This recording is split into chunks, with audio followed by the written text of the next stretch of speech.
오늘 말씀은 에스겔 46장 1절부터 15절입니다. 에스겔 46장 1절부터 15절입니다. 주 여호와께서 이같이 말씀하셨느니라. 안뜰 동쪽을 향한 문은 일하는 엿새 동안에는 닫되 안식일에는 열며 초하루에도 열고, 군주는 바깥문 현관을 통하여 들어와서 문벽 곁에 서고, 제사장은 그를 위하여 번제와 감사제를 드릴 것이요, 군주는 문 통로에서 예배한 후에 밖으로 나가고 그 문은 저녁까지 닫지 말 것이며, 이 땅 백성도 안식일과 초하루에 이 문 입구에서 나 여호와 앞에 예배할 것이며, 안식일에 군주가 여호와께 드릴 번제는 흠없는 어린 양 6마리와 흠없는 순양 1마리라. 그 소재는 순양 하나에는 밀가루 한 에바요, 모든 어린 양에는 그 힘대로 할 것이며, 밀가루 한 에바에는 기름 한 흰씩이니라. 초하루에는 흠없는 수송아지 1마리와 어린 양 6마리와 순양 1마리를 드리되 모두 흠없는 것으로 할 것이며, 또 소재를 준비하되 수송아지에는 밀가루 한 에바요, 순양에도 밀가루 한 에바며, 모든 어린 양에는 그 힘대로 할 것이요, 밀가루 한 에바에는 기름 한 힘씩이며, 군주가 올 때에는 이 문 현관을 통하여 들어오고 나갈 때에도 그리할지니라. 그러나 모든 정한 절기에 이 땅 백성이 나 여호와 앞에 나올 때에는 북문으로 들어와서 경배하는 자는 남문으로 나가고 남문으로 들어오는 자는 북문으로 나갈지라.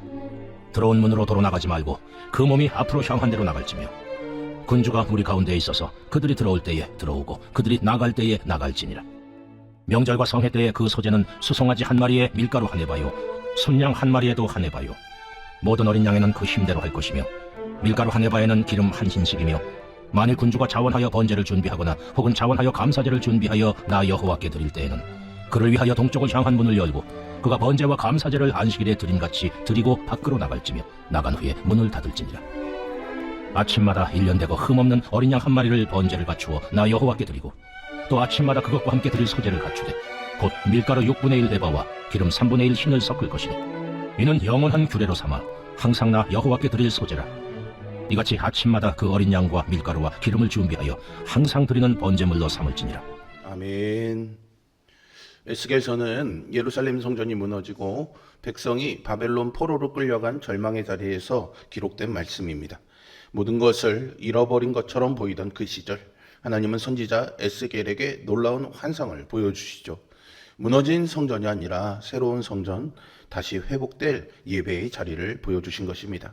그리고 그 환상의 결정적 장면은 43장에서 하나님의 영광이 다시 성전으로 돌아오시는 모습이었습니다.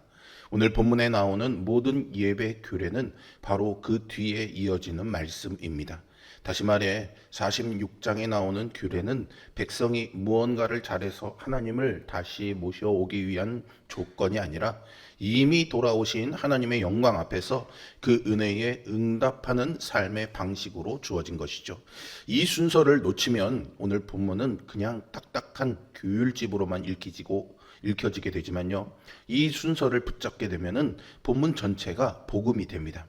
은혜가 먼저이고 예배는 그 은혜에 대한 응답입니다.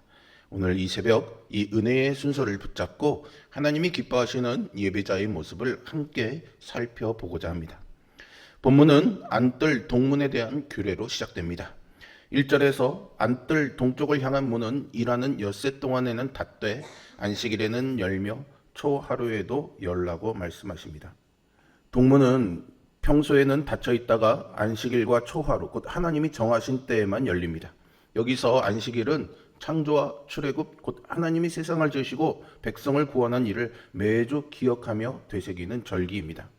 2절과 3절에 보시면은 그 안식일에 이 열린 문으로 군주는 바깥문 통로로 들어와 문설주 곁에 서고, 또 백성은 바깥문 앞에서 각자의 자리를 지키며 함께 예배를 드립니다. 흥미로운 것은 이 본문이 이 군주를요, 히브리어로 멜렉, 곧 절대 권력을 지닌 왕이 아니라 나시, 곧 지도자 혹은 대표자로 부르고 있다라는 사실입니다. 예루살렘 옛 왕들은 종종 자기가 성전의 주인인 것처럼 행세하면서 예배를 좌지우지했지만요, 새로운 성전의 지도자는 백성과 함께 문 앞에 서서 하나님을 예배하는 한 사람일 뿐이었습니다. 가장 높은 자리에 있는 사람조차 스스로 주인이 아니라 은혜를 받는 자로 서 있는 것, 이것이 바로 성경이 그리는 참된 예배의 풍경입니다. 이 장면은 우리에게 예배의 본질이 무엇인지를 다시금 일깨워 줍니다. 예배는 우리가 무언가를 만들어내거나 우리의 필요를 채우기 위해 하나님 앞에 나아가는 자리가 아닙니다. 오히려 이미 행하신 그 하나님의 구원을 기억하고 그 앞에 반응하는 자리입니다. 우리가 예배당 문을 열고 들어설 때 우리는 스스로 하나님을 찾아 나선 것이 아니라 이미 우리를 찾아오신 하나님, 십자가에서 우리 죄를 대속하시고 부활하심으로 우리를 살리신 그 은혜에 반응하면서 나아가는 것이죠. 그러므로 예배의 출발점은 언제나 우리의 결심이나 정성이 아니라 하나님이 먼저 이루신 구원입니다. 오늘 우리의 예배가 형식은 갖추었으나 정작 그 구원의 감격을 잃어버린 자리가 되지 않았는지 돌아봐야 하겠습니다. 십자가의 은혜를 마음 깊이 기억하는 사람만이 예배 가운데서 참된 감사와 감격을 회복할 수 있습니다. 9절부터는 절기에 백성이 성전에 들어오고 나가는 방식을 말씀합니다. 그러나 모든 정한 절기에 이 땅 백성이 나 여호와 앞에 나올 때에는 북문으로 들어와서 경배하는 자는 남문으로 나가고 남문으로 들어오는 자는 북문으로 나갈지라 라고 말씀하죠. 백성은 들어온 문으로 되돌아 나오지 못하고 반드시 반대편 문으로 나가야 했습니다. 즉 남문에서 들어온 사람은 북문으로, 북문에서 들어온 사람은 남문으로 나가야 했던 것이죠. 왕도 예외가 아니어서 백성이 들어올 때 함께 들어오고 나갈 때 함께 나가야 했습니다. 들어온 문으로 되돌아가지 않는다는 것은 하나님 앞에 나왔던 사람은 예배 이전의 자리로 되돌아갈 수 없다라는 상징적인 선언입니다. 예배는 우리를 이전과 다른 자리로 옮겨놓는 사건이어야 한다는 뜻이죠. 그리고 왕이 백성과 함께 들어오고 함께 나간다는 것은 누구도 특별 대우를 받으며 하나님 앞에서 예외가 될 수 없다는 것을 보여줍니다. 왜 이렇게까지 세세하게 하나님 말씀하시는 걸까요? 단순히 실용적인 규칙, 즉 사람들이 한쪽 방향으로 흘러가게 하는 그런 질서를 위한 것이기도, 그런 규칙에만 머무는 것이 아니라 하나님께 드리는 예배에는 하나님이 정하신 거룩한 질서가 있다는 것을 보여줍니다. 성경에서 질서는 하나님을 경외하는 태도와 연결됩니다. 하나님은 혼돈의 하나님이 아니시며 질서의 하나님이시죠. 바울도 고린도전서 14장 40절에서 모든 것을 품위 있게 하고 질서 있게 하라고 말씀합니다. 우리는 종종 이 질서라는 말을 규제나 속박으로 오해하는데요. 성경이 말하는 질서는 사랑이 만들어낸 배려의 다른 이름이라고 할 수 있습니다. 부모가 어린 자녀의 손을 꼭 잡고 길을 건너는 법을 가르치는 것이 자녀를 얼매기 위한 것이 아니라 자녀를 보호하고 함께 걸어가기 위함인 것처럼 하나님이 세우신 예배의 질서 역시 우리를 흩어지지 않게 하시고 함께 은혜의 자리로 이끄시려는 사랑의 표현입니다.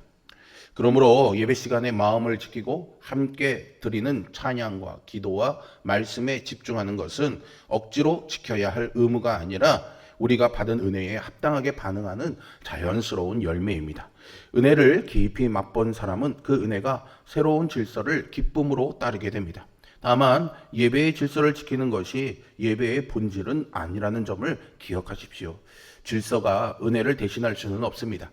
형식이 아무리 잘 갖추어져 있어도 마음이 하나님께 떠나 있다면 참된 예배가 아니겠지요. 그래서 우리는 마음의 진실함과 삶의 질서를 함께 붙들어야 합니다. 하나님을 사랑하는 마음이 우리의 태도와 행동으로 나타나야 하는 것이죠. 무엇보다 복음은 우리가 완벽하게 예배 드리지 못한다는 사실을 인정하게 합니다. 우리의 마음은 자주 흐트러지지만 예수 그리스도께서 우리를 대신해서 하나님 앞에서 완전한 순종을 십자가에서 드리셨지요. 그러므로 우리는 그리스도의 은혜로 하나님 앞에 나아간다라는 이 믿음으로 예배하고 그 은혜를 받은 사람답게 예배의 자리를 소중히 여기고 질서를 존중해야 합니다. 오늘 우리의 예배가 이런 질서 가운데서 하나님을 향한 사랑과 경외심으로 드려지기를 바랍니다. 13절부터는 매일 드리는 제사에 대해서 말씀합니다. 아침마다 1년 되고 흠없는 어린 양 한 마리를 번제를 갖추어 나 여호와께 드리라고 말씀하시죠. 그리고 14절에서는 밀가루와 기름도 함께 드리게 합니다. 여기서 중요한 표현이요, 아침마다입니다. 예배가 특별한 날에만 존재하는 것이 아니라 매일 반복되는 것이죠. 15절에서도 다시 아침마다를 강조합니다. 이것은 하나님께서 우리의 삶 전체를 원한다는 사실을 보여줍니다. 하나님께서 원하시는 것은 한 번의 뜨거운 결단이 아니라 매일의 신실함입니다. 특별한 집회에서 큰 은혜를 받고 다시 헌신하는 것은 귀한 일입니다. 그러나 진짜 신앙은 그 감동이 지나간 다음에 드러납니다. 월요일 아침에도 하나님을 기억하는가? 아무도 보지 않는 곳에서도 정직하게 살아가는가? 가족과 일터에서 그리스도의 사랑과 성실함을 나타내는가 하는 데서 우리의 예배가 드러납니다.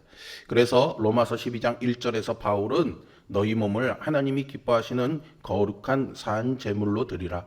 이는 너희가 드릴 영적 예배니라 라고 권면하고 있습니다. 여기서 예배는요, 예배당 안에서만 이루어지는 행위가 아닙니다.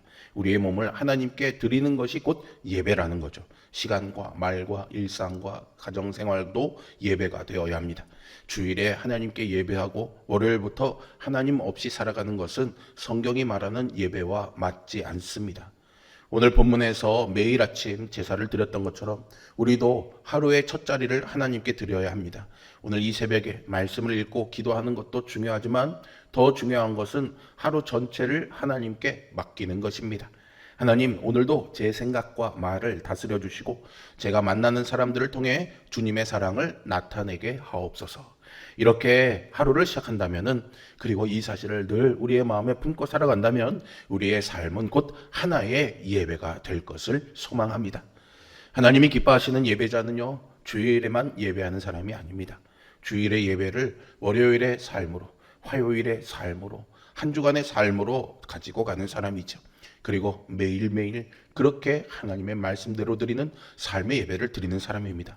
예배에서 들은 말씀을 삶으로 살아내는 사람이죠. 결국 예배의 진실성은요, 예배당 안에서도 있겠지만 더 진가는 예배당을 벗어난 후에 더 드러나게 됩니다. 세상으로 돌아갔을 때 우리의 말과 행동과 선택이 달라진다면 그것이 예배의 열매이겠죠. 오늘 본문은 하나님이 기뻐하시는 예배자의 삶을 보여줍니다. 첫째, 예배는 구원의 은혜를 기억하는 자리이죠. 둘째, 하나님의 거룩한 질서 안에서 드리는 자리가 예배입니다.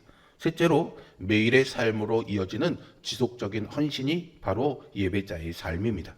그리고 이 모든 것은요, 예수 그리스도 안에서 완성됩니다. 우리는 완전한 예배자가 아니고 될 수도 없지만 예수님께서 우리를 대신해 완전한 예배를 드리셨고 그 은혜를 힘입어 하나님 앞에 나아가 예배하는 것이죠.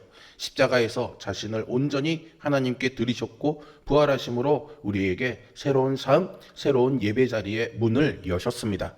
그러므로 우리는 그리스도의 의를 의지하여 하나님께 나아가고 그 은혜를 받은 사람으로서 우리의 삶을 다시 하나님께 드리는 삶의 예배자로 살아가게 됩니다.